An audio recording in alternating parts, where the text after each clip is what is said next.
Hi everyone, here we've got DOOGEE X100 and let me show you how to check IMEI and serial number on this device.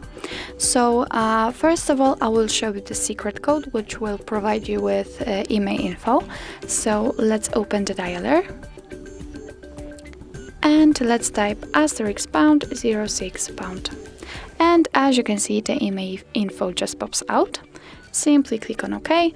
In order to check also the serial number, simply open the list of apps, then go to the settings, scroll down to the very bottom and choose System, click on About Phone and find the status.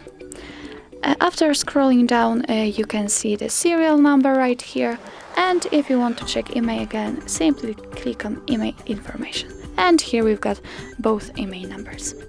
So that's all. This is how to check IMEI and serial number in your DOOGEE X100.